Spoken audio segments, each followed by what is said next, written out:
ایک چیز ہے ہمارے یہاں اسلام اور ایک چیز ہے پاکستان۔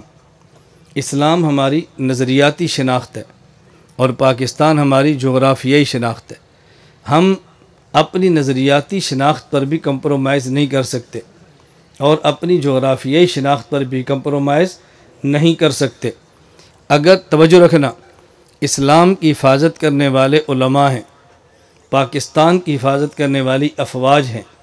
اگر کوئی شخص اسلام پہ حملہ کرے تو ہم ہر وقت علماء کے ساتھ کھڑے ہیں اسلام کا دفاع کرنے میں، اور اگر کوئی ملک پاکستان پر حملہ کرے تو ہم افواج پاکستان کے ساتھ کھڑے ہیں پاکستان کا دفاع کرنے میں۔ اسلام کے اندر بسا اوقات باہر سے حملہ ہوتا ہے، یعنی کافر اسلام پر اعتراض کرتے ہیں، اور بسا اوقات اسلام کے اندر سے داخلی فتنے ہوتے ہیں، یعنی وہ لوگ کافر تو نہیں ہوتے لیکن اندر سے فتنے پیدا کرتے ہیں، کافر نہیں ہوتے لیکن گمراہ ہوتے ہیں، اور وہ اندر سے فتنے پیدا کر کے اسلام کو نقصان پہنچاتے ہیں۔ بالکل اسی طرح بسا اوقات پاکستان پہ باہر سے گولہ باری ہوتی ہے، باہر سے، اور بسا اوقات باہر سے گولہ باری نہیں ہوتی، اندر سے بارود پھٹتا ہے، کہیں خود کو حملہ ہوتا ہے، کہیں دھماکے ہوتے ہیں، کہیں قتل و غارت ہوتی ہے، کبھی اندر سے۔ تو جس طرح ہم اسلام پہ خارجی حملے کفر کے اس کو برداشت نہیں کرتے، اور اسلام کے اندر جو داخلی فتنے ہیں ہم ان کو بھی برداشت نہیں کرتے، خواہ بہت بڑا فتنہ ہو خواہ چھوٹی سی فتنی ہو، نہ ہم فتنہ برداشت کرتے ہیں اور نہ ہی چھوٹی سی فتنی برداشت کرتے ہیں۔ بالکل اسی طرح پاکستان سے باہر سے حملہ ہو ہم اس کو بھی برا سمجھتے ہیں، اور پاکستان کے اندر سے حملہ ہو جیسے پاکستان کو توڑنے کی ناپاک سازش اور کوشش کی جائے ہم اس کو بھی برداشت نہیں کرتے۔ اس لیے میں آپ تمام حضرات سے یہ صرف ارادے نہیں کروانا چاہتا، میں آپ سے وعدے لینا چاہتا ہوں کہ ہم یہ فیصلہ کریں، ہم اسلام کے تحفظ کے لیے علماء کا ساتھ دیں گے اور پاکستان کی سالمیت کے لیے افواج پاکستان کا ساتھ دیں گے۔ ہاتھ کھڑے کر کے، ہاتھ کھڑے کر کے، اس لیے ہم دو نعرے لگتے ہیں، ہم دو نعرے لگاتے ہیں، آپ میرا جواب دیں۔ اسلام، اونچی آواز سے اسلام، پاکستان، اونچی آواز اسلام، پاکستان۔ ہم اسلام کے بھی محافظ ہیں، پاکستان کے بھی محافظ، اور یہ بات ذہن میں رکھنا، بعض لوگ افواج کا نعرہ لگاتے ہیں ڈر کر، مشکلات سے گھبرا کر۔ ہم نے ڈر کر اور مشکلات سے گھبرا کر کبھی نعرہ نہیں لگایا۔ ہم جس کو ٹھیک سمجھتے ہیں دل سے سمجھتے ہیں، جس کو غلط سمجھتے ہیں دل سے سمجھتے ہیں، جس کو ٹھیک نہیں سمجھتے نہیں سمجھتے۔ اور یہ بات اچھی طرح ذہن نشین فرمائیں، میں نے آپ کی خدمت میں یہ شام بھی گزارش کی تھی، اور میں ہر بیان میں اس پہ زور دیتا ہوں کہ دیکھو عالم جیسا بھی ہو عالم ہے، عالم جیسا بھی ہو اور فوجی جیسا بھی ہو، اس پر ہمارا ذہن بدلتا ہے۔ بعض لوگ علماء میں ہر وقت نقص نکالتے رہتے ہیں اور بعض لوگ فوجیوں میں نقص نکالتے رہتے ہیں، وہ ایسا ہے وہ ایسا ہے۔ میں آپ سے ایمان کے ساتھ پوچھتا ہوں، میری رعایت نہ کریں، میں جھوٹ بولتا ہوں تو میرے منہ پر کہ تو جھوٹ بولتا ہے تو غلط کہتا ہے۔ میں آپ سے پوچھتا ہوں، اس وقت جو اسلام محفوظ ہے یہ کن کی وجہ سے؟ جی کیسی علماء جیسے بھی ہیں انہی کی وجہ سے ہی ہے۔ یہ علماء جو اس وقت ہیں یہ رسول اللہ صلی اللہ علیہ وسلم کے دور کے صحابہ کی طرح تو نہیں ہے، تابعین کی طرح تو نہیں ہے، اتباع تابعین کی طرح تو نہیں ہے، جیسے کیسے بھی ہیں اسلام انہی کی وجہ سے محفوظ ہے۔ اور پاکستان محفوظ ہے کن کی وجہ سے؟ کیسی فوج؟ بدری صحابہ کی طرح، احد والے صحابہ کی طرح، جیسی کیسی بھی ہے ان کی وجہ سے۔ میں اس لیے گزارش کرتا ہوں ان باتوں کو سمجھا کریں۔ جب علماء کی باری آتی ہے ہم کہتے ہیں جیسے بھی ہیں علماء ہیں، افواج جیسی بھی ہے افواج ہے۔ ہم جو امن کے ساتھ یہاں بیٹھ کے دین کا کام کر رہے ہیں، اللہ کے لیے اس درد کو سمجھو، خدا کے لیے اس بات پہ غور کرو۔ اگر یہ بارڈروں پر پہرہ دینے والے فوجیں نہ ہوں تو کب سے پڑوسی ملک ہمیں کچل کے رکھ دیتا، ذبح کر کے رکھ دیا جاتا، اور آج یہ کھلے عام اسلام کا نام لینے کے لیے کوئی جگہ بھی نہ ملتی ہمیں۔ اپنے سبز پاسپورٹ کی قدر کرو، اپنے شناختی کارڈ کی قدر کرو، اس ملک کی قدر کرو، چھوٹی موٹی زیادتیاں ہو جائے تب بھی برداشت کرو، اور خیال کرو ہم نے اسلام کی حفاظت بھی کرنی ہے اور پاکستان کی حفاظت بھی کرنی ہے۔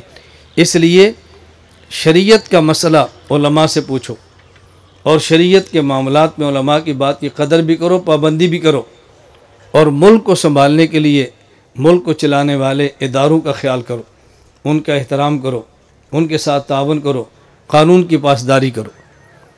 میں یہ بات اکثر سمجھاتا ہوں، میں آج پھر آپ سے سمجھاتا ہوں، ہر اجتماع پر آپ سے غرض کرتا ہوں اور آپ سے محبت کی وجہ سے کرتا ہوں۔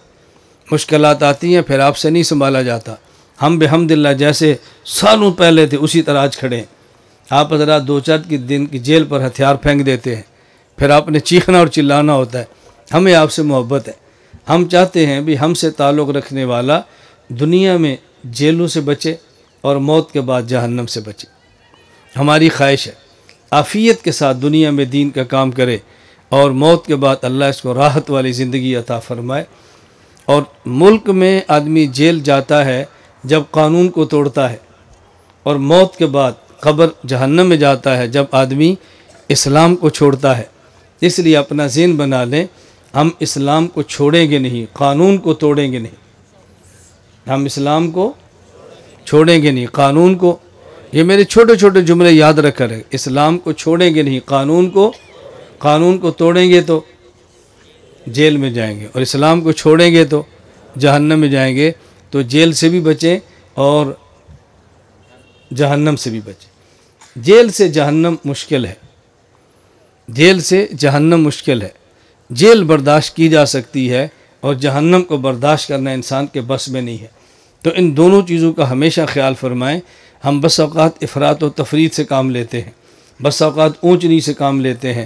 اللہ کے لیے کسی ایسی تحریک کا حصہ نہ بنے جو کل کو آپ کے لیے مسائل پیدا کر دے، خاندان کے لیے مسائل پیدا کر دے، آپ کے اداروں کے لیے مسائل پیدا کر دے۔ اس قسم کی تحریکات سے بچنے کی کوشش کریں، اور یہ سمجھانا ہماری ذمہ داری ہے، اپنے ساتھیوں کی رہنمائی کرنا ہماری ذمہ داری ہے۔ اس پر بہت سارے مسائل پیدا ہوتے ہیں، میں اب پوری تفصیل پہ اس پہ نہیں جا رہا، بس میں خلاصہ عرض کر رہا ہوں کہ آپ لوگ ان چیزوں کا خیال کریں۔ اس لیے جب ہم دعا کرتے ہیں تو دعا میں مساجد، مدارس، خانقاہیں، دینی مراکز، ان کے لیے دعا کریں۔ اس کے ساتھ سکولز، کالجز، یونیورسٹیز اور تجارتی مراکز، ان کے لیے بھی دعا کریں۔ جس طرح مدرسے میں پڑھنے والا بچہ ہمارا ہے تو سکول میں پڑھنے والا بچہ بھی ہمارا ہے۔ جس طرح خانقاہ، تبلیغی مرکز اور مساجد میں آنے والے لوگ ہمارے ہیں، اسی طرح کالج، یونیورسٹی اور تجارتی مراکز میں رہنے والے لوگ بھی ہمارے ہیں، وہ سب ہمارے ہیں۔ تو سب کا خیال کریں، تجارتی مراکز بھی ہمارے ہیں اور مدارس بھی ہمارے ہیں۔ ہم دعاؤں میں ایک چیز کو لے لیتے ہیں اور دوسری کو چھوڑ دیتے ہیں۔ اسی طرح جب ہم دعا کریں گے تو یہ دعا کرتے ہیں، اے اللہ علماء کی حفاظت فرما۔ یہ بھی دعا کیا کریں کہ پاکستان کے حفاظت کرنے والے اداروں کی بھی حفاظت فرما، اے اللہ افواج پاکستان کی بھی حفاظت فرما۔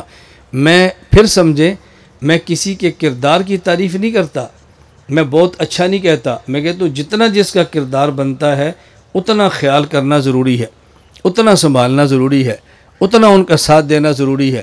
جو کمیاں ہمارے اندر ہیں ہم اللہ سے دعا کرتے ہیں کہ اللہ ہماری کمیوں کو دور فرما دے، اور جو کمیاں ہماری افواج کے اندر ہیں ہم اللہ سے دعا کرتے ہیں ان کی کمیاں اللہ تو دور فرما دے، خالص اسلامی فوج ہو جائے، خالص نظریاتی فکری ہوں، تو پھر کیا کہنے، پھر تو بالکل نقشے ہی بدل جائیں، پوری دنیا میں پاکستان خلافت کا نظام نافذ کر دے۔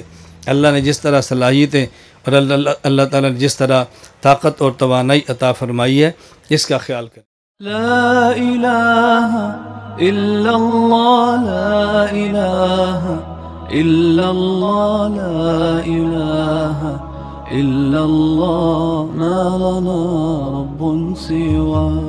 لا إله إلا الله، لا إله